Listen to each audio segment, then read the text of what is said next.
Salmo 144, não precisa abrir não, deixa eu ler para vocês, que esse não é o texto que eu vou pregar hoje. Diz assim: bendito seja o Senhor, a minha rocha, que ensina as minhas mãos para a peleja e os meus dedos para a guerra. Quando eu vejo o Vini assim, tão pequeno, ele passou um tempinho lá em casa, depois a mãe dele não quis levar ele de volta para lá, e eu lendo esse texto hoje de manhã, eu aprendi uma coisa, irmãos. Davi, quando ia para a guerra, ele levava uma espada, e com a espada ele derrotava todos os seus inimigos, aqueles inimigos carnais que a gente consegue ver, visualizar. Mas quando Davi ele ia expulsar os demônios de Saul, ele levava uma harpa, e quando ele ministrava o seu instrumento, os demônios iam embora. Quando eu vejo hoje o pessoal do louvor se desenvolvendo e usando, né, os seus instrumentos, como o Vini aqui está tocando aqui, usando os dedos, na verdade ele está junto comigo pregando, expulsando todas as potestades, todos os demônios que está por aqui, irmãos. Eu acho tão lindo esse dom, irmãos.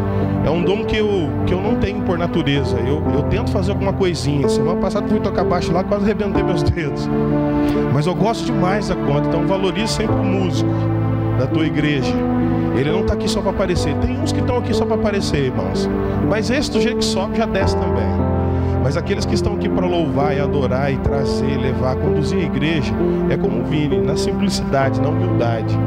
E é justamente sobre isso hoje. Na hora que eu bati o olho dele ali, eu falei assim: tá aqui o que você precisava para confirmar aquilo que nós vamos pregar hoje. Hoje eu não quero pregar para vocês. Hoje eu quero trocar um papo com vocês aqui. Amém, irmãos? Mas eu preciso que você esteja focado nisso. Lá já que às vezes quando eu vou pregar, eu pego e falo assim pro pessoal: pessoal, agora se vocês mascam o chiclete, engolem o chiclete.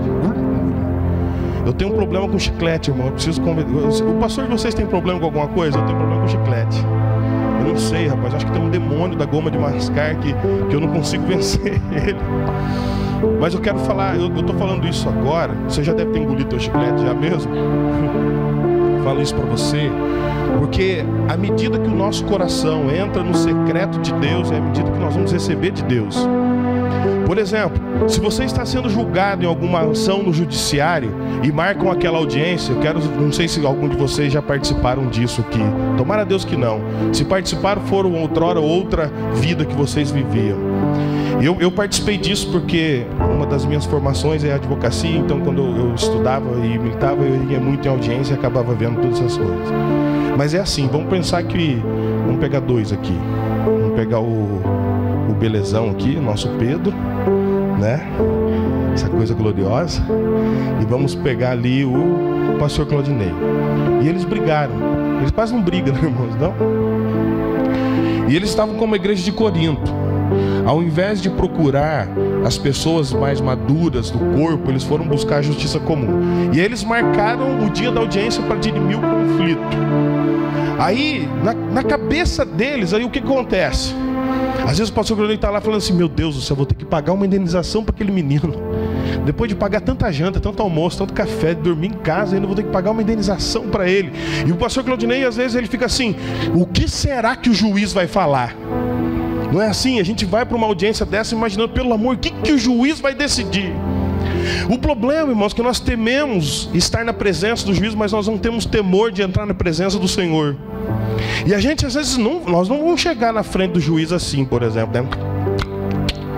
Já pensou, irmãos? Você talvez vai tomar um banho, colocar sua melhor roupinha. Advogado que chega lá, né? Do jeito que eu estou acostumado. Eu não tenho cara de pastor, irmãos, ainda bem por isso. Mas vamos imaginar que se eu fosse um daqueles pastor de verdade. Terno, gravata, o advogado precisa disso. Uma vez eu fui numa audiência com uma camiseta branca, irmãos. O juiz quase tirou eu da sala de audiência. E aqui ele imaginava que eu era o advogado. Eu só era um estagiário. Por quê? Porque eles cobram esse temor. E nós, como povo de Deus, como filhos de Deus, nós perdemos esse temor. Talvez o ensino da graça, antes de você ter a revelação completa, traz isso. Tanto faz. É mais um culto mesmo. É mais uma célula mesmo. Tá chovendo hoje. Vou lá para ver o que Deus tem para mim. Não é assim que a gente faz, irmãos. E às vezes a gente até vem para cá, a gente já vence esse desafio de vir. Então você vem, ou você vai a algum outro lugar. Mas quando a gente chega aqui, a gente fica, aquela luz ali é vermelha. Você fica caçando ovo, as moscas ficam entrando para tua boca. Aí as irmãs, principalmente, eu nunca preguei aqui, né, pastor? Aí eu esqueço. Não, né? Só terça. Qualquer coisa eu não volto mais. Às vezes as irmãs aqui já sabem todas as roupas que as outras irmãs já usaram. Eu não acredito que ela comprou aquele sapatinho que eu tanto queria. Tá vendo, amor? Você não liberou o cartão lá pra mim. Ela foi lá e comprou. Não é possível que ela comprou. Eu não comprei. Você viu o cabelo dela? Eu não acredito. Olha que lindo que ficou. Olha a maquiagem dela. Tá tudo desamparado. Meu Deus, né? Eu falo mulher porque mulher é mais, né, atenta a essas coisas. Homem não, né? Você viu lá? Não vi. Conversou a noite inteira com a esposa, não reparou que ela cortou o cabelo, né? O homem é uma maravilha. E a gente às vezes está tão se apercebido de tudo isso, mas a gente esquece do secreto de Deus, irmãos. Deixa eu falar uma coisa para você. Deus, ele não trouxe você aqui para você entrar e sair da mesma maneira, irmãos. Deus, ele nunca te trouxe ao colo dele para às vezes você viver a mesma vida medíocre que você vivia sem ele. A única coisa que você mudou de religião. Outrora você era de uma outra religião, agora você é crente, você é glória. Agora você é de Jesus, anda com a Bíblia debaixo da suvaqueira. E às vezes você está vivendo o evangelho achando que é só isso. Eu não sei você, irmãos, mas eu me converti há 8 anos e meio atrás. E quando eu me converti, eu conheci algumas pessoas que caminhavam comigo como igreja na época. E essas mesmas pessoas, irmãos, desde que eu me converti, eu escuto uma coisa dela. Uma coisa que eu escuto delas é assim: irmão, estou na prova. Estou no deserto, irmão. Eu estou no vale do mais profundo vale da sombra da morte. Aí você passa uma semana, você vai conversar com ela: estou na prova, irmão. Passa um ano, eu estou na prova. Desgrameira. Já deve ter feito um triplex maior do que do Lula no deserto, está morando lá. E não é dele.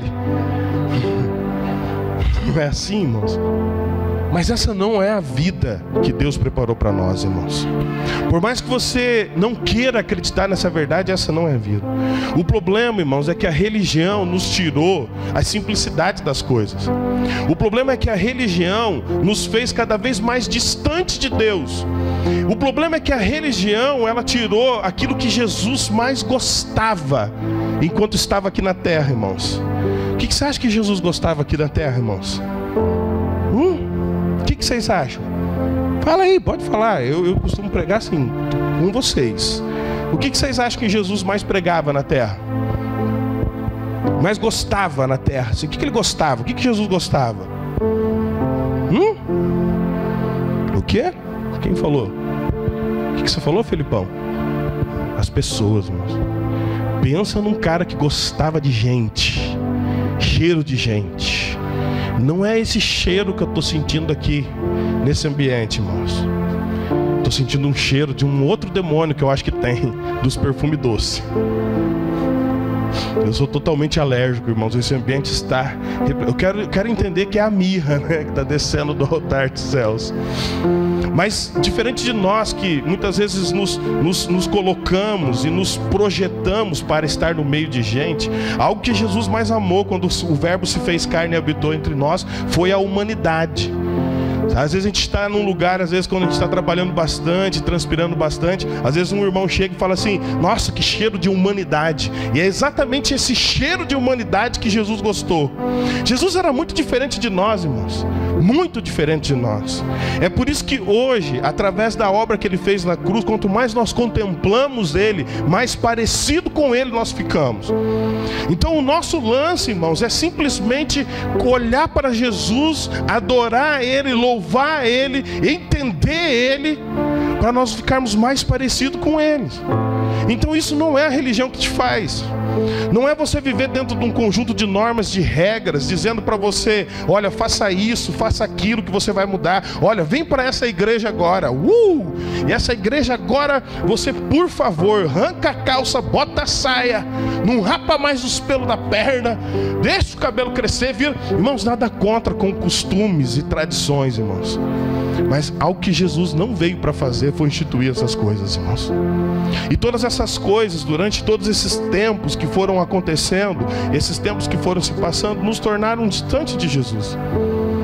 nos tornaram cada dia mais destruídos. Eu sempre digo isso como o processo de degradação humano. Um homem perdeu a noção do que é ser humano. Por exemplo, eu não sei quem é Agudos, a nossa cidade lá é uma cidade pequena. E acontece um número exagerado de acidentes, de mortes horrendas lá. Mas eu não sou tão velho assim como estavam falando hoje na casa do pastor lá. Eles estavam se gabando que ainda eu sou da década de 70, sou de 79 e eles eram de 80. Grande coisa. É tipo a minha esposa, ela é 6 meses mais nova do que eu, ela vive tacando na minha cara que eu sou mais velho que ela. É? Mas olha só para você ver, irmãos. Lá em Joaquim Távora era assim. Eu lembro quando eu era pequeno, alguém morria, que a gente falava, morria de morte matada. Eu nunca entendi isso, né? Como é que morre de morte vivida? Não sei. Mas a gente escutava, fulano de tal morreu de morte matada. Esfaquearam um homem na frente do bar. E eu morava perto do necrotério, e eu sempre ia lá no necrotério para ver o defunto. Eu gostava de ver defunto, irmãos. Hoje eu gosto... Não gosto mais de ver demônio, não. Eu acho que foi porque um dia falaram assim pra mim. Eu tinha muita perturbação desde muito pequeno. E um dia alguém falou assim pra mim: você quer perder esse medo? Você pega na mão do defunto. E eu lembro justamente desse caso que eu estou contando. Um homem que morreu faqueado. Era um morenão grandão. E ele estava em cima de uma caminhonete lá jogado, com a faca enfiada aqui do lado. E eu peguei, cheguei lá, botei a mão nele e falei assim: agora eu vou perder meu medo. Eu acho que eu peguei, acho que todos os demônios que estavam encalacrados nele. Isso sim. Mas quando a gente escutava uma tragédia dessa, irmãos, eram meses a cidade em luto falando daquilo. Eram assim, muito tempo, irmãos, que falavam: nossa, meu Deus, você viu lá fulano? Nossa. Esses dias na minha cidade esquartejaram uma mulher, irmãos, colocaram dentro de uma mala e deixaram dentro de uma casa lá. E aí, irmãos, a cidade inteira, ai meu Deus, mas passou um tempinho, ninguém nem lembra mais, irmãos. Eu não sei se Agudos está assim. A palavra do Senhor explica isso. Jesus, quando foi explicar o tempo do fim, em Mateus 24:12, ele diz assim: que por se multiplicar a iniquidade, o amor de muitos esfriaria. Então hoje nós vivemos o tempo do amor frio. Quer ver como o amor é frio? Quantos de vocês ligaram para alguém da célula para vir para o culto hoje? Quantos de vocês pegaram um vizinho, ou vocês convidaram alguém do trabalho de vocês e disse assim: olha, está chovendo, irmão, vou passar a pegar você para ir no culto? Não responda não, para a gente não constranger ninguém. Mas porque infelizmente a nossa desumanidade, o processo de degradação que nós chegou a um ponto, irmãos, que nós olhamos para o nosso próprio umbigo e achamos que nós temos que estar bem. E talvez você está na presença do Senhor há algum tempo e caminhando com Jesus, e você está procurando até hoje ficar bem, criatura. Mas ainda nós não entendemos, irmãos, que o Jesus que nós servimos, ele se manifesta no próximo. A dinâmica da bênção de Deus é simples. Quando a gente escuta um versículo que a gente gosta muito de se repetir: e eu vim para que tenham vida, e vida com... Se eu perguntar para vocês assim: quantos de vocês querem viver a abundância de Deus? Eu, pastor. Só que os versículos que precedem essa promessa diz assim: então vá e pregue o evangelho a toda criatura. Então a dinâmica da bênção é o seguinte: quando eu abençoo, eu sou abençoado. Quando eu cheguei para o evangelho muito destruído, irmãos, e comecei a cuidar de gente muito cedo, cuidava de jovens, fui líder de jovens. E aí quando eu começava a conversar com aqueles jovens lá, automaticamente quando eles vinham falar de algum problema, porque os jovens sempre têm uns problemas, né, irmãos? O namoradinho abandonou, meu namoro não deu certo, o contatinho deu bolo, deu caô, né? Essas coisas que os jovens têm. Eu não entendo, né? Eu não aguento mais essa vida. Tem 12 anos, não aguenta mais a vida, irmãos. Imaginou quando chegar com 30, 40, né? Eu não aguento mais trabalhar. Tem 14 anos, só limpava a casa e não aguenta mais. É assim o jovem. E cuidando dos jovens, irmãos, eu descobri que quando eles relatavam as feridas deles, automaticamente o Espírito Santo ia falando assim: tá vendo? Você já superou isso, você nem sabia. Muitos de vocês, irmãos, sem medo de errar, muitos de vocês, porque a palavra que nós ministramos é uma só. Jesus, ele te abençoou com todas as sortes de bênçãos celestiais. A bênção que você está correndo atrás já está dentro de você, você só não tomou conta dela ainda. Então às vezes nós estamos correndo atrás de vento, atrás de coisas, não era nem para falar isso, segundo onde eu estou aqui, jamais. E às vezes a gente está correndo atrás de coisas, irmão, sendo que a coisa que nós procuramos está dentro de nós.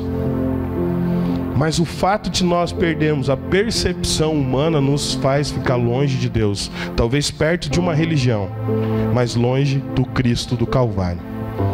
E tem um cara na Bíblia, irmãos, que ensina muito sobre essa humanidade.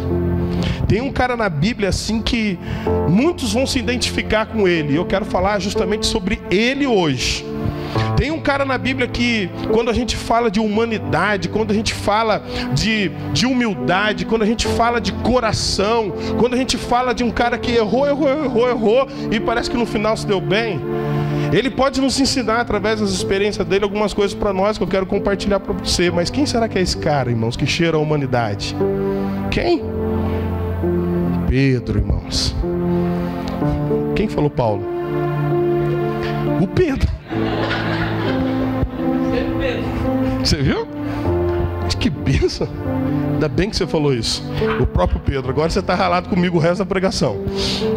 E hoje nós vamos falar justamente sobre esse tal de Pedro, irmãos. Mas antes eu quero aqui falar mais alguma coisinha para você. Estava no banheiro que eu parei na viagem, viajei hoje lá da minha cidade. E eu quase que tirei foto, eu não tirei foto quando estava com o celular. Há uma diferença entre um conjunto de regras e algo que está dentro de você, porque Cristo colocou através da sua graça. E eu sempre explico lei e graça. Eu sei que vocês estão nessa maluquice que o pastor fica falando. Vocês são tipo eu, assim, quando eu comecei a receber a ministração da graça, eu ia embora para casa, eu não tinha entendido nada que o pastor tinha pregado. E é tão ruim isso, né? Tem dia que eu chego lá na igreja, irmãos, lá no nosso prédio, e eu falo assim para eles assim: hoje eu vim trazer confusão para vocês. E começo a pregar uns negócios lá, agora que eu vejo os irmãos estão assim: o que é isso? O que você está falando? Eu falo assim: eu sei que vocês estão errando, eu sei que vocês não estão entendendo nada agora, mas eu creio que o Espírito de revelação e sabedoria vai trazer na hora certa essa revelação. E esses tempos eu estava dando um estudo lá justamente sobre a igreja de Gálatas. E a hora que assim, estava assim, no meio do estudo, me veio um exemplo que eu gosto muito de citar. Eu já te explico porque eu estou falando isso aqui. A lei, irmãos, você pega um banheiro público. Tem rodoviária aqui em Agudos? Agora menosprezei a cidade também, né? Tem, né? Ainda bem que tem. Eu achei que era o bondinho, né? E na Joaquim Távora, eu disse que tinha lá aqueles trecos lá, rapaz. Nossa cidade é assim, irmão, de primeira. Você botou pro segunda, tchau. É? Mas eu amo aquela cidade, a terra do avivamento, assim como Agudos é também. Aqueles que se transtornaram e se transtornam o mundo chegaram até aqui, amém, irmãos? E eles estão aqui no CFA, amém, irmãos? É. E assim, quando você olha lá no banheiro público da rodoviária, às vezes você que é homem, você chega. Claro que eu vou no banheiro de homem, né, irmãos? Esses dias eu entrei num errado, no shopping, mas foi rapidinho e já voltei. E você chega num banheiro, está escrito assim: favor não urinar fora do vaso. Não está escrito lá? Use somente 2 toalhas.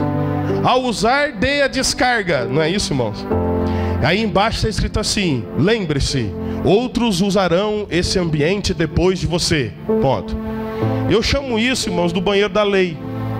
Aí eu pergunto para você: se você entrar nesse banheiro e cumprir todas as normas que ali estão, pergunto, o banheiro vai ficar limpo depois que você usar? Amém, irmãos? Essa é a lei, né?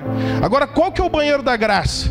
Você entrar no mesmo banheiro e não está escrito nada lá, mas dentro de você, a tua mãe te ensinou educação. Então você não vai urinar fora do vaso. Você vai usar somente 2 toalhinhas para depois que você lavar a mão. Você vai dar a descarga e vai sair. Pergunto para você: o banheiro vai ficar limpo, irmãos? Precisou de um conjunto de regras para você deixar o banheiro limpo? A graça é assim. A graça, irmãos, ela somente é uma pessoa, Jesus Cristo de Nazaré. E quando esse Jesus, você tem revelação daquilo que ele cumpriu naquela cruz para você, as coisas, você não precisa mais de alguns mandamentos, irmãos, para dizer assim, né? Ai, agora eu não posso matar porque eu virei crente. Não vale isso para marido e mulher, porque marido e mulher é um caso à parte, irmãos. Tem dia que a gente quer matar a esposa da gente. Pergunta para os homens: quantos de vocês já tiveram vontade de matar a esposa de vocês? Não, pelo amor de Deus, não fala isso. Não responde, eu não quero criar contenda, né? Mas agora, nossa, o pastor quer, né? Mas eu pergunto para você, irmãos: Se você ama de verdade, você precisa de alguma regra dizendo para você não mate. Como é que você vai matar o teu filho se você o ama? E é justamente isso que amou tanto, que ele resolveu morar dentro de nós e gerar esse amor tão genuíno que quando eu olho o próximo se torna eu. Você está entendendo o que eu estou dizendo, irmãos? E nós vamos falar hoje sobre justamente essas características de Pedro. E eu quero falar de algumas experiências. Como que Jesus ele pode mudar a nossa vida? Porque assim, partindo do plano de que tudo está consumado, o pastor de vez em quando fala assim para vocês: irmãos, está tudo consumado. Ele já gritou lá, finish, está consumado. Quando ele bradou da cruz, está tudo pronto. Ele já pregou essas coisas para vocês? Por que tem que vir limpar o prédio então? Está tudo pronto. Por que tem que tocar? Por que está, né?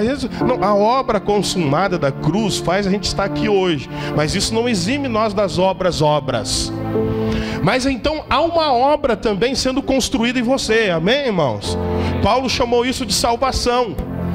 A salvação, irmãos, quando você aceitou Jesus como teu Salvador, você já está com o passaporte garantido para a Nova Jerusalém, que nós conhecemos como céu, amém, irmãos? Não foi por teu esforço, foi pela cruz, amém, irmãos? Então está pronto. Só que a palavra salvação, ela não é somente o ato de você morar na Nova Jerusalém.